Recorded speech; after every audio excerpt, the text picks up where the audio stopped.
There are some really great videos online for do's and don'ts about presenting a speech or a presentation online. This isn't that video. I have 3 really important things I want you all to remember when you are thinking about how you are presenting information online. These are some tips, some tricks, and reminders for best practices online. The first is practice. I can't stress this enough. Whether it's an offline or an online presentation, your time spent practicing will help you better understand not just what you want to say, but how you want to say it. If you get up in front of an audience and you've never practiced, you may get by. You may even give a good presentation, but you are not going to be as effective as you could be if you had practiced. You're not gonna know where the stumbling points are.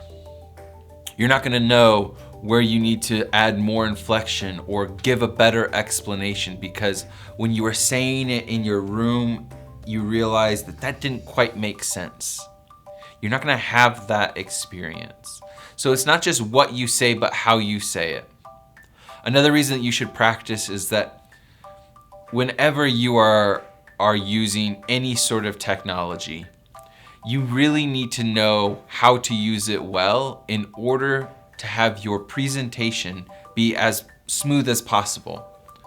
If I didn't know how this TV was going to work, if I didn't know how this clicker was going to work, or the lights that are here, or the camera, or the microphone, if I didn't know how these things worked and I hadn't spent a little bit of time practicing and playing with the environment, the technology, I could find myself in a situation where I click a button and oops, I'm back on a different slide, a slide I didn't want to be on.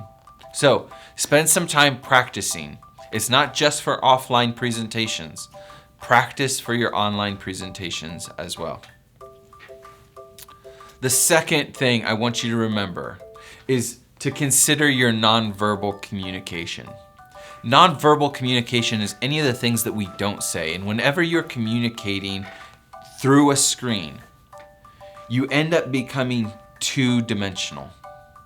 And what that means is that the things that you feel are expressive end up being flat. Things like your facial expression or your gestures could end up not really coming through the camera. I mean, the frame on this is somewhere around here. So if I'm gesturing down here, you might not see it. So I need to be more intentional about what I'm communicating through my nonverbal communication, because what you're seeing is two-dimensional. You don't necessarily get to see the depth. But that's not the only thing that's nonverbal. What about my environment communicates to you things like professionalism or haphazardness, intentionality, or sort of lazy? What are the things that are communicating that aren't speaking? Is it my cup here on the table? Is it the greenery here on the stand? Think about the things that are in your environment that are communicating something, and make sure that they are communicating a message that you're comfortable with. Do they communicate that you planned on giving a presentation, or do they communicate that you woke up late and just jumped on the call? The other thing that you want to think about with your nonverbals, the things that you don't say but are around you, is are they distracting from or lending themselves toward your message? If I had a big poster behind me of, I don't know, a cool tiger or something, that would probably distract from the tone that I'm trying to set. It would probably call your attention back toward that and not really what I'm saying.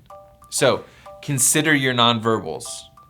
They might be speaking louder than you are.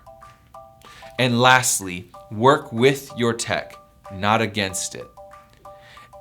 If you have a laptop with a webcam and that's what you have, work with it.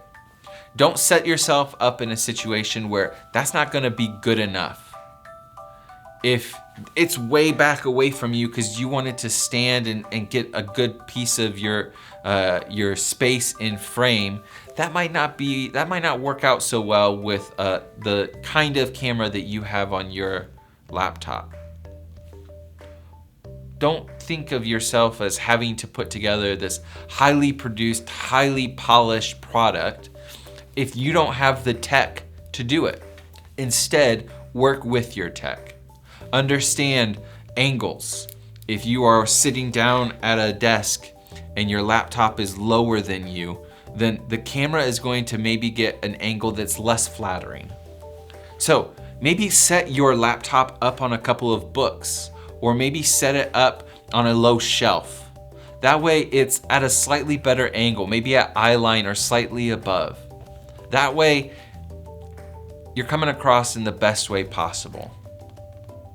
So, work with, not against your tech. When you're presenting online, these 3 tips, tricks, and reminders can help you give a presentation that looks like you meant to give a presentation.